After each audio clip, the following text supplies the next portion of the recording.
Okay, Geez, this is my audience. Hello. Hello. Okay.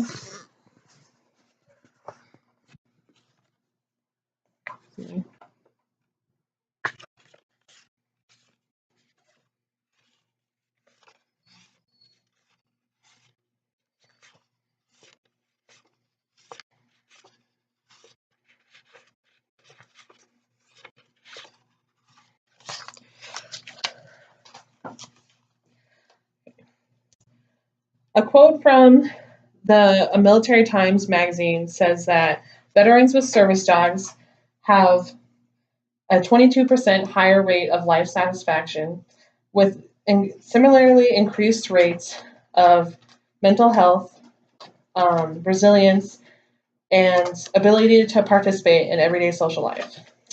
So this is,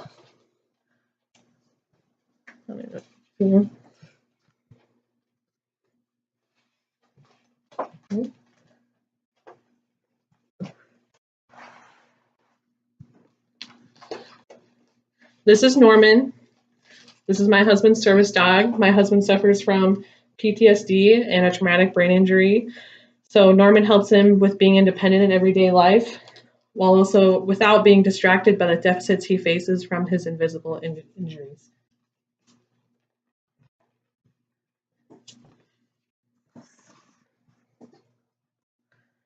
As more and more people have service dog in today's society, we need to be respectful of these companions and their handlers. So today I'll talk to you about the differences between service dogs and therapy dogs, and how to interact when you encounter one, the misconceptions of service dogs, and the importance of having service dog etiquette.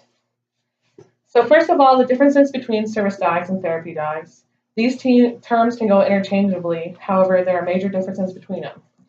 Having a service dog is a right, while having a therapy dog is a privilege.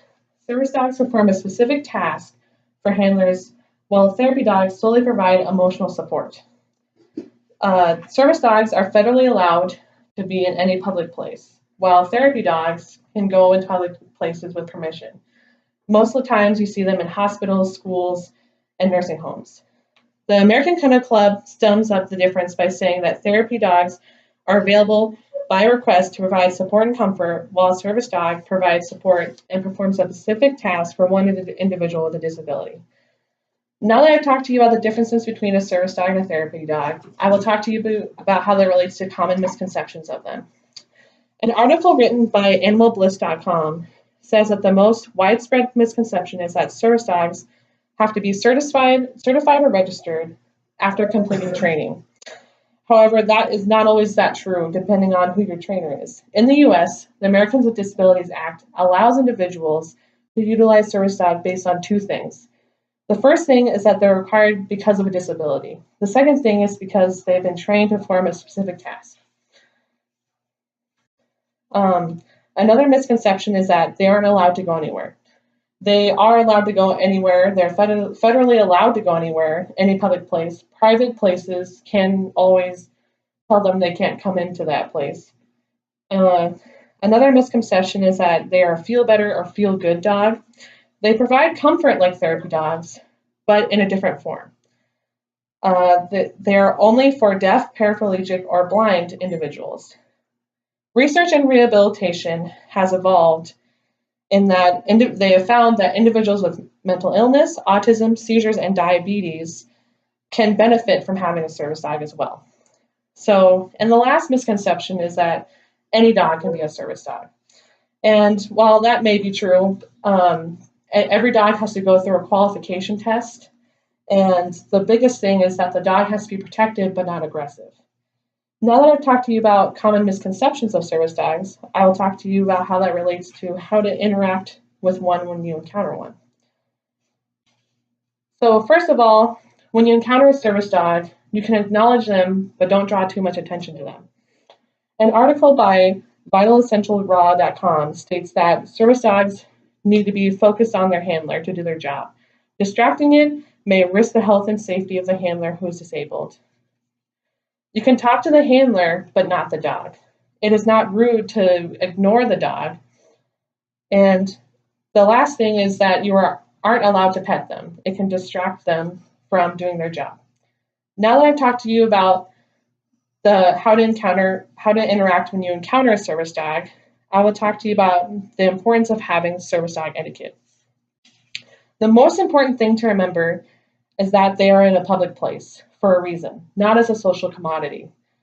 There are so many disabled men and women that own a service dog. However, there is a growing number of military veterans trying to go back into civilian life and can drastically benefit from owning a service dog based on their disabilities that they endured while serving. An article by the Washington Post talks about service dogs for veterans with PTSD, states that those with dogs show significantly lower levels of post-traumatic stress, depression, social isolation, with higher levels of psychological well-being. As you can see, service dogs are a revolutionary piece of rehabilitation for so many disabled men and women, whether it be physical or invisible injuries. I've talked to you about the differences between a service dog and a therapy dog, the common misconceptions of them, how to encounter one when you see one, and the importance of having service dog etiquette. In my introduction, I stated a quote about they not only help anyone with an impeding disability, but they help our country's heroes live a more independent life after serving our country. That is why it's so important to be respectful to service dogs when you see them in public. Animals, especially dogs, are amazing creatures, and when you provide them with a specialized task, they deliver. Dogs want to serve people and have a purpose. So many people benefit from having a service dog, and they shouldn't be overlooked or taken for granted. When you take them out into the community. Okay. Thank you. Any questions? Yes, I have a question.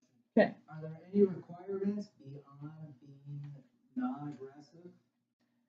So he asked, are there any requirements for service dogs beyond being not aggressive? Another requirement would be that they have to be easily trainable or be trainable to the point that they can perform that certain task that that person needs. Okay. Yeah. How long or how many hours of training did it require to train Norman? She asked how long did it take to train Norman. It took about a month to train him, and that was only meeting with our trainer 2 or 3 times a week for just a couple hours. So that's not for every service dog. Sometimes it takes like they told us at the beginning, it might take 6 months to a year even sometimes. It just depends on the dog. So my question is, what kind of things was Norman taught to be a service dog for Eric in particular? Okay. She asked what kind of things Norman was taught. And he was taught to detect his emotions that he has, and especially when he has higher levels of emotions, when he gets really stressed or a lot of anxiety, and to kind of nip at his hand and to kind of lay on his feet, or to even notify me hey, he's getting stressed out and he's going to have a post-traumatic episode. He was also trained to stay close to him and to not pick anything up on the floor, and to try to the biggest thing was to making Eric his main person that he was being with. I got one more question. Yeah. This is kind of a hard question. Okay. I would just like to ask, what are some things that you think that businesses and society can do to help these dogs interact with people and their profession and what they're doing? Yeah, I think it would be a great thing if we see so many times going into certain businesses that so many people are uneducated about service dogs and the differences between a service dog, a therapy dog, and thinking it's just our main dog we're just taking into a store. I think it would be better if businesses would educate their employees better about that. There were so many times we would go into a place and the employees were the ones that would try to come over and try to draw too much attention to us, and it really distracts Norman from doing his job. I mean, maybe even making it easier for us to just go shop and then leave, I think would be the best thing. So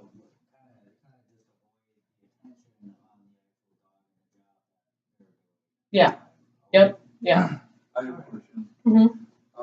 What are some things that handler can do to prevent inappropriate interactions with their dog and strangers when people are approaching the dog? I think something that handlers can do is maybe just trying to talk and educate people that are trying to draw too much attention when we're going to certain places, or even like I've seen people like will make little service dog etiquette cards and like say like, hey, like this isn't, like a therapy dog, and just kind of, and then kind of hand that out or hand that out to certain businesses. But yeah, I think that would be the best way for sure.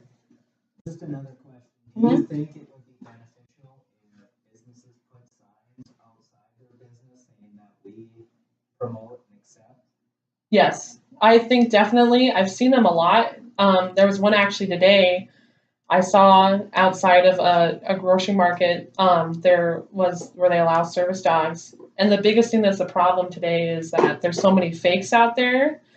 And I think what people just need to understand that with a service dog, if as long as you have like a documented disability from your doctor, and the dog has been trained to perform a specific task, you can always ask the handler, hey, do you have documentation of either the training or of your disability, so that there aren't so many fakes out there, because that was the biggest sign. It said it is illegal to fake a service dog, and there's so many people today. That's the biggest problem. So yeah. Oh, that makes absolute sense. Yeah. I mean, I think it would be most beneficial to let people know before they even walk into a business that Yeah. there are service dogs that are welcome into this business. And I mean, Yeah, it would keep people from wondering why these animals are here. exactly. Because that happens so many times. People always be like, "Are dogs even allowed in here?" And it's like, "Yep, it says on there." Or even like Walmart even says like, dogs are or animals aren't welcome, but service dogs are. So that's the main thing. So perfect.